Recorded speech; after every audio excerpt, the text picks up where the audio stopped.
Let's take a look at the papers now in our news review. I'm joined this morning by political editor of HuffPost UK, Kevin Schofield, and broadcaster and journalist Daisy McAndrew. So very good morning to both of you. Morning. Lovely to have you here. So we're kicking off this hour. Kevin, you've picked out the front page of The Times.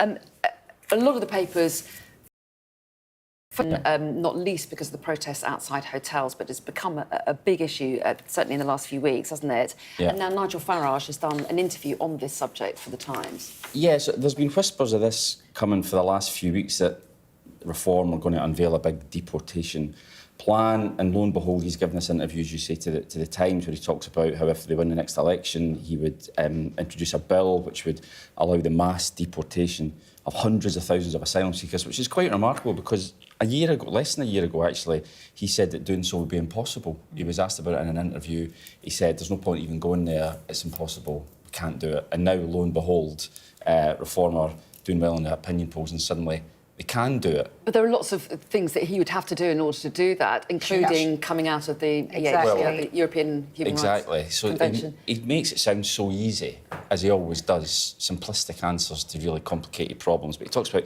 leaving the European Convention on Human Rights. Well, what would that mean for the Good Friday Agreement, for instance? He'd leave the UN Convention against torture.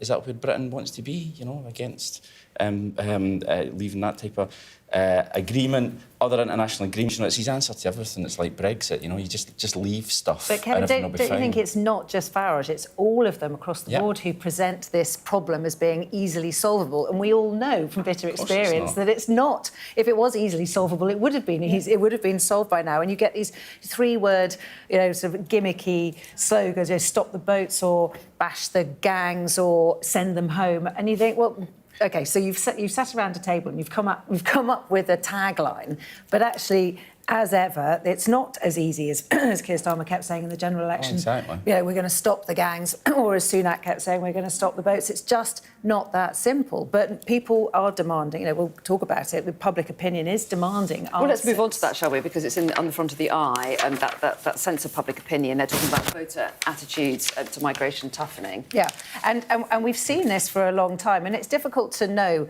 whether this is a chicken or egg situation, or, you know, mixing my metaphors, whether it's the tail wagging the dog, because yes, people are concerned about this. Is it the problem that people perceive it to be, as in, are huge numbers of asylum seekers really here? Are those numbers of asylum seekers really making a difference to housing and schools and hospitals and so on? It kind of depends which bit of the country you're in, I think, is the point. But in a way, that doesn't matter. The reality isn't what matters. It's the perception so often in politics that matters. And this number of polls are now saying that concerns about immigration, cost of living, absolutely number one concern. Of course it is. Can you feed your family?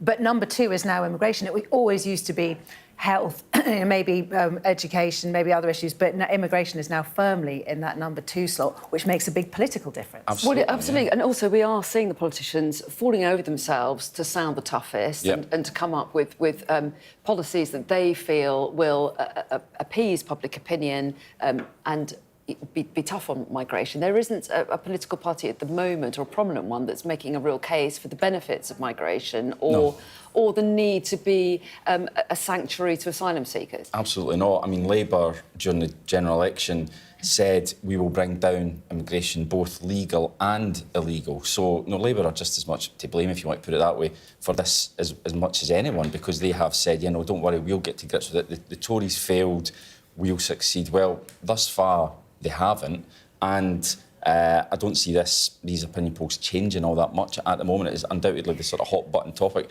and the pressure is on the government, and if they don't keep the promises on it, then they're going to be in an awful lot of trouble. Yeah, and as we know, we're all sort of slightly stunned that the opinion polls are showing that if there was an election tomorrow, it could well be a Reform government, and it would be fascinating, actually, just to see that in a hypothetical situation, in that would they really be able to, as you were implying earlier, just saying we're just going to send all these flights home? We all can remember sitting and watching that flight that was grounded, that was alleged to have, was meant to be taking the first asylum seekers back and never went anywhere. Would you just have loads more of that and lots more lawyers earning huge amounts of money, lots more cases clogging up the courts with appeals against deportation? Well, one of the things, that Farage talks about is a returns agreement with Afghanistan. So he's going to sit down with the Taliban and come up with some sort of agreement. I mean, it's just... On that, wasn't he, in that article in the Times? And he said, I'm really sorry, but I can't be responsible for everything that happens in the whole world. Who is our priority? Is it the safety and security of this country and its people? Or are we worrying about everybody else in foreign courts? Yeah, I mean, that's exactly... And he says, it's, we can't be concerned if we send home people and they get tortured, which I guess is why he has to come out of the Convention on absolutely, Torture. yeah. I mean, we are the United Kingdom here. We are supposed to be one of the countries that upholds standards on things like torture, and against torture, to be clear. But he's just washing his hands of it. Another thing he talks about is a returns agreement with Albania. Well, Albania have already said they've got no interest in a returns agreement with the UK. So. I mean, having said all that, it is an issue and it does have to be sorted out. I don't think any of us are saying it's not an issue. Absolutely. Plenty more in the next few hours, but we're out of time for now. Thank you.